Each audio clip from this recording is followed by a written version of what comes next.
Okay, so welcome to today's show. And this is your boy Kinlodehood. As you already know, I always bring you the best. So on today's episode, I have my guy for here. So introduce yourself. My name is Leslie Ian Spencer Kwanzaa. Okay. Key to the Kwan, for sure. Yeah. And he's one of the best guys when it comes to analyzing the game. So that's why I brought him here. So today I'm going to analyze Ghana's game. So the question is, why do you think Ghana lost? Or why do you think Ghana didn't qualify? Oh, first of all, I want to say Ghanaians should actually take heart. I mean, the performance from our Black Stars during this AFCON tournament has been disappointing, but then it's something we all, or most of us, saw coming. Yeah. Because of a lack of preparations, both from the coaching team and to the management level, COVID wise, and all that. I didn't really expect us to go far. And they just crowned it up with disgrace, losing 3-2 to the tournament debutants, Comoros. And you can also tell that this time around, many people weren't really supportive. You can see it's For the Black Stars, you mean? Yeah, the Black Stars. Well, I don't blame them because Ghanaians have actually lost the passion for the game. Yeah. I mean, take it back to 2014, the World Cup, where they got influenced by the love of money, the passion for the game died. John Boy. Yeah, John Boy. I mean, since that point, Ghanaians have actually detached themselves from the Black Stars. And I was actually looking forward to this tournament, trying to bridge that gap. Yeah, but still. I mean, our first game, we lost 1-0 to Morocco, didn't go so well. I was expecting a bounce back against Gabon, but then it was disheartening. That was the point I realized. It no go work. Ajinyame, this thing isn't going to work. But what do you think that our team is lacking? When you look at our team currently. Because I saw a comment by the coach on social media whereby he was saying that this team isn't like what he took to World Cup. And also, he's lacking a player like Asanojan. So what do you think this team is really lacking in terms of attack, defense? Well, first and foremost, I think the second appointment of Milovan Rajvac wasn't the best.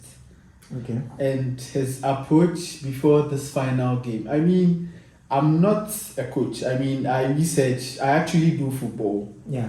I eat football, I drink football, I sleep football. But then making that statement or making those statements before a crunch game such as this, I don't know how I would feel if I was in the camp of Black Stars.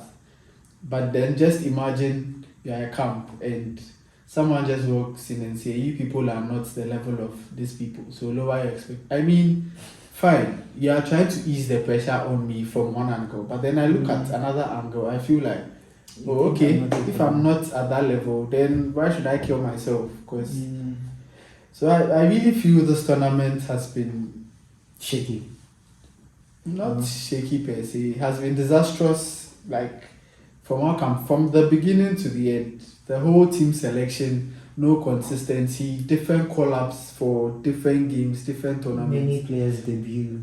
Yeah. It's becoming a problem. I mean, just get a core selection of your team. If it's 8 to 10 players, the remaining 13 or 15 or whatever can be trialist and all that. Like just try to work out something. But then you don't keep picking players.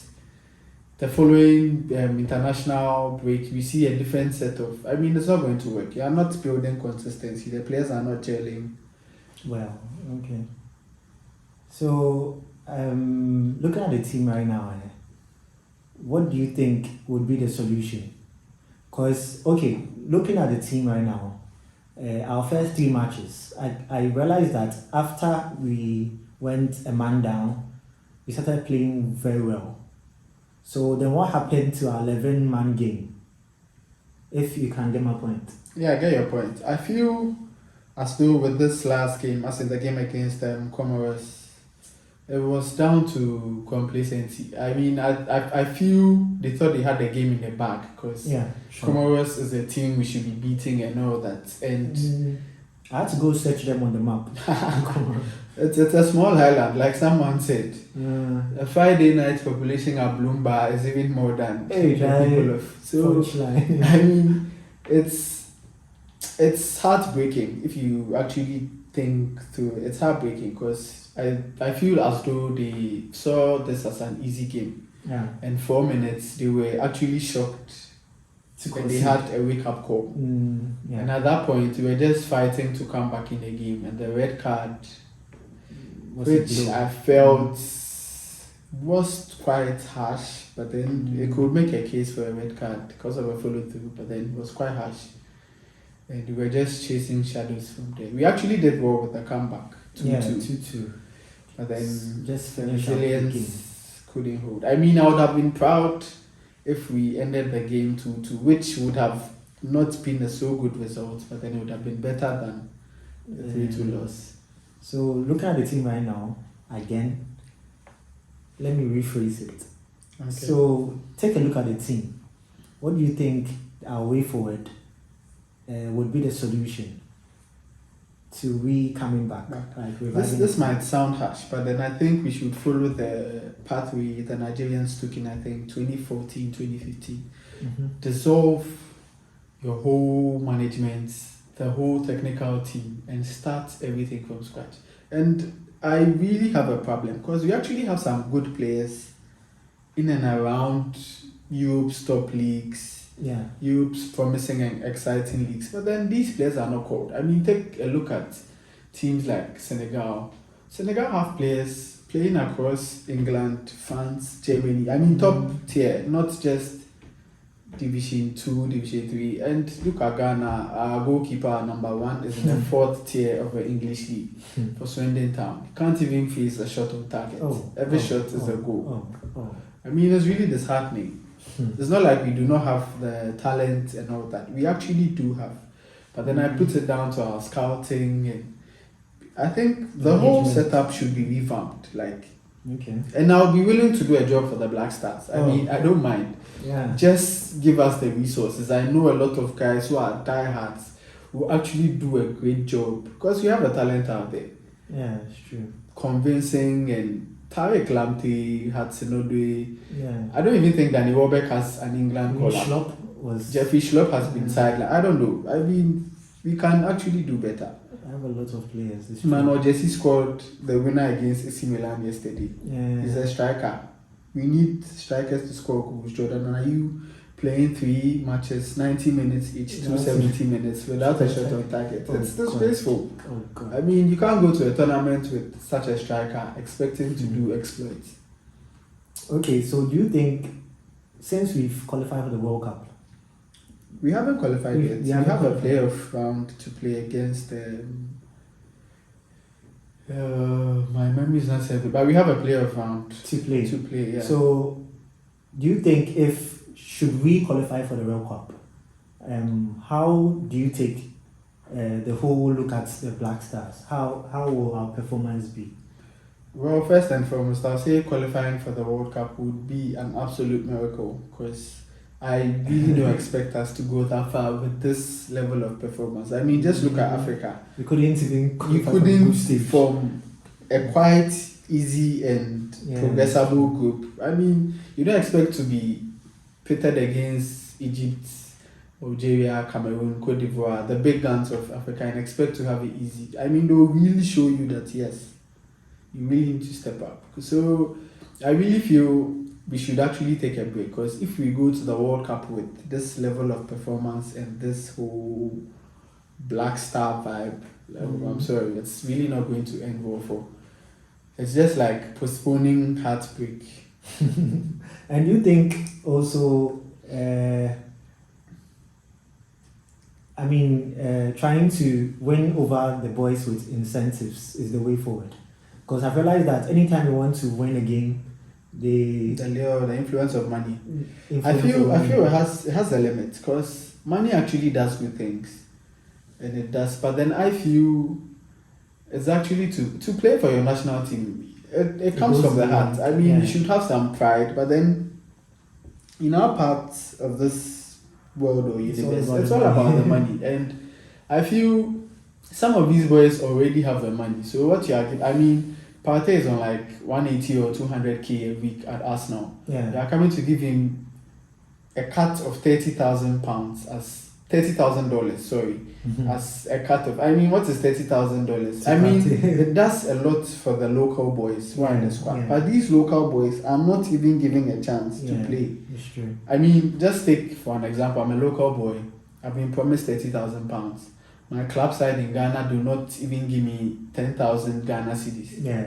I mean, when I come on, I'll be willing to do my very best. It's and true.